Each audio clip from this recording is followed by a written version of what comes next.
At 11:27, we know from video evidence, at 11:27, the exterior door suspected of where we knew the shooter entered was propped open by a teacher. 11:28, the suspect vehicle crashes into the ditch, as previously described. The teacher runs to the room 132 to retrieve a phone, and that same teacher walks back to the exit door, and door remains propped open. There were two males, as reported by Regional Director Escalon yesterday. There were two males at a funeral home that when they heard the crash, they went to the crash scene. When they arrived at the crash scene, before they got there, they saw a man with a gun exit the passenger side with a backpack, and they immediately began running. Ramos began shooting at him. Did not hit him.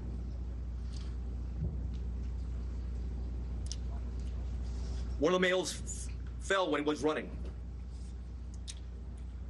Both males returned to the funeral home while they're running.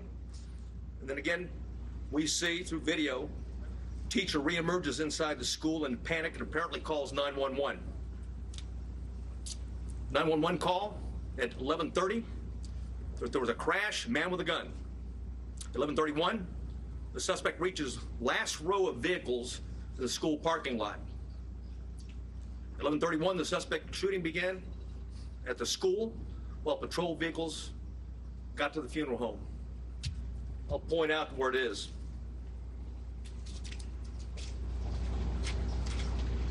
Crashed vehicle's over here. Suspect hiding behind a vehicle, started walking down, shooting into the classroom. There was a discussion early on. ISD, Consolidated ISD for Uvalde, had officer, was a resource officer, and had confronted the subject. That did not happen, as R.D. Escalon talked about yesterday. It was certainly stated in preliminary interviews, but often these preliminary interviews and a cursory walkthrough doesn't reveal the type of information, and certainly, police officers, like anyone else, under stress, sometimes witnesses get it wrong.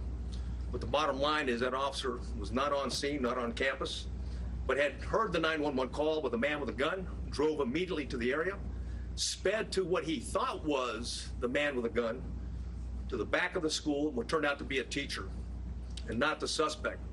In doing so, he drove right by the suspect, who was hunkered down behind a vehicle, where he began shooting at the school.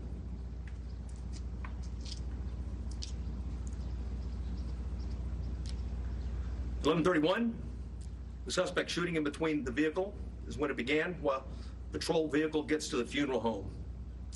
Multiple shots are fired outside the school at 11:31. Patrol car accelerates into the parking lot, drives by the shooter. That's exactly what I was talking about. That was the ISD officer at that time. He passes and then leaves the camera view. There's multiple shots fired at the school at 11:32, at 11:32:27, at 11:32:36. At 11:33 is when the suspect entered the school at the door that I'm pointing to now. At 11:33, the suspect begins shooting into room 111 or 112. It's not possible to determine from the video angle that we have at this point in time. We do know this, that he shot more than 100 rounds based on the audio evidence at that time, at least 100 rounds. He entered at 11:33, or 11:33, he started shooting in the classrooms, 111 and 112. And 11:35, 3 police officers entered the same door as the suspect entered. All 3 of those police officers worked for the Uvalde Police Department. They were later followed by another 4, a team of Uvalde police officers, 3, and also a county deputy sheriff. So a total of 7 officers were on the scene.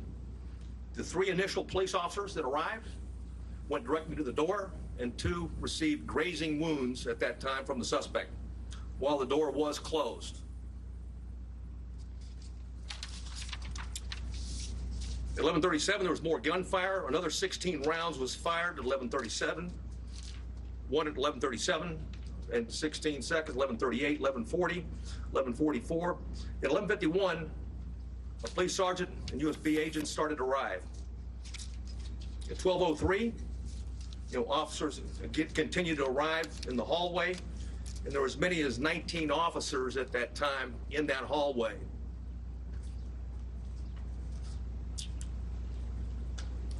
At 12:15, we know that BORTAC members arrive. Not the entire BORTAC, but members of BORTAC, along with Shields. At 12:21, the suspect fired again, was believed to be at the door. At 11:21, law enforcement moved down the hallway. At 11:50, they breached the door using keys that they're able to get from the janitor because both doors were locked. Though both of the classrooms that he shot into were locked when officers arrived. They killed the suspect at that time. And now I'd like to go over the 911 timeline.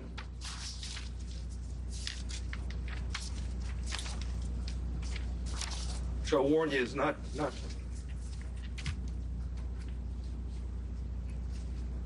It's better that I read it than you listen to it.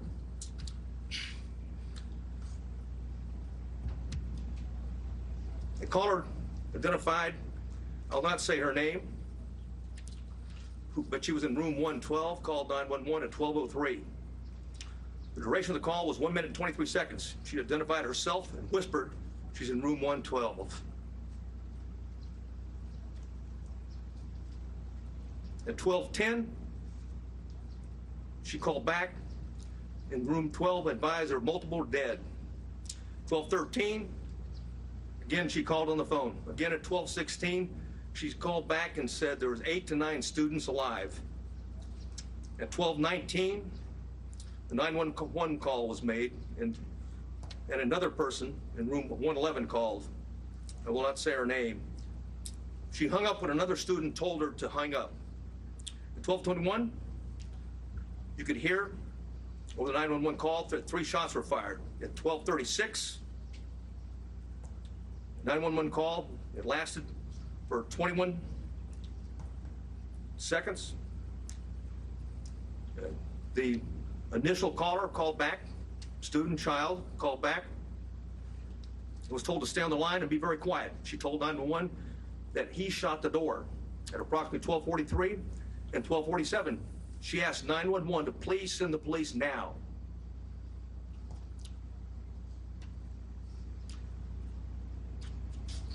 At 12:46, she said that she could hear the police next door. At 12:50, shots are fired. They can be heard over the 911 call. And at 12:51 is very loud and sounds like the officers are moving children out of the room. At that time, the first child that called was outside before the call cuts off.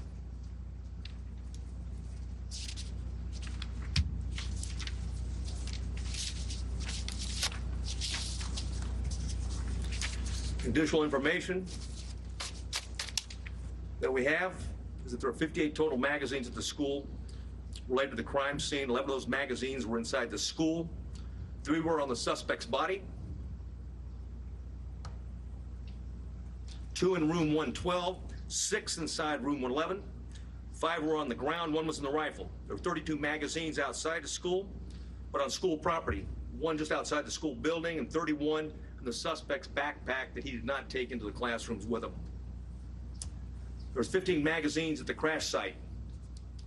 There were 2 magazines at the suspect's residence for a total of 60 magazines. He had purchased and had a total of 1,657 total rounds of ammunition.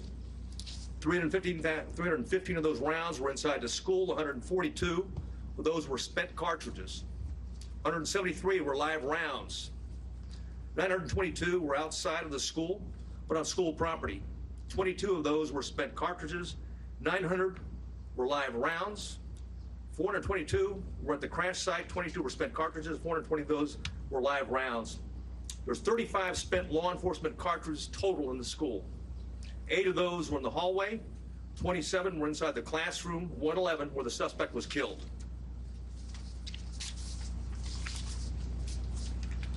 I mentioned that I was going to go over quickly my digital timeline. One of the things we talked about early, and I want to correct something that was said early on in the investigation is that he posted, okay, on Facebook publicly that he was going to kill that he was going to shoot his grandmother, and secondly after that he he had shot her, and then third that he was going to go shoot up a school. That did not happen. It was actually on a message. It was a Facebook application, messenger application to somebody else that he had a conversation with. We know that through his digital media footprint, and I'll just do by date time, that Ramos asked his sister to help him buy a gun. She flatly refused. That was in September of 21. I'll avoid some of these and get to he had Instagram, a 4-group chat, and it was discussed that Ramos being a school shooter. That was on February 28th of 2022. On March 1st of 2022, there was an Instagram he had with 4 people. It was a chat. He discussed him buying a gun. On March 3rd, 2022, there was another 4-person chat. Quotations, word on the street is you are buying a gun. Ramos replied, just bought something. RN.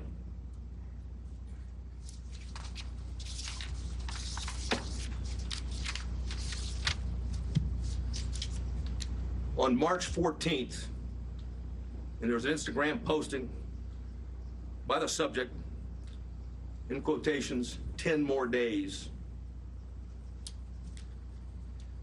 A user replied, are you going to shoot up school or something?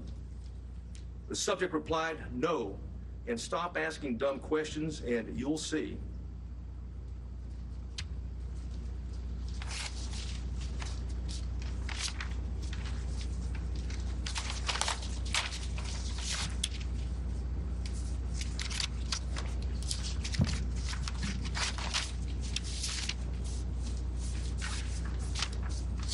I know you have many questions, and I've agreed to stay as long as we can to answer as many of those questions that we can. If I can't answer it because we don't know definitively right now, I'll simply say that. And it continues to be a preliminary investigation. There's, literally, certainly over hundreds of interviews that have been conducted, will continue to be conducted, and there's thousands of leads that are being pursued, not consecutively, but concurrently. And thanks to our federal and local partners, and I do want to mention behind me, we've got the FBI Special Agent in charge. We also have an ATF Special Agent in charge, or ASAC, and of course, who else? What I got behind? Okay, but Texas Rangers, if there's any specifics that I haven't covered that I might need their particular support on. I do want to cover one thing quickly, though, before I go to questions, and that's some of the questions that we have already received. And one of those is going around now that in fact, the subject had been one of the 2 arrested by the Texas Rangers and the local police back in 2018. That's not the case. He was not one of the individuals. In fact, we have found no links, associations, and relationships in that investigation. Clearly, it was a threat. It was back in 2018.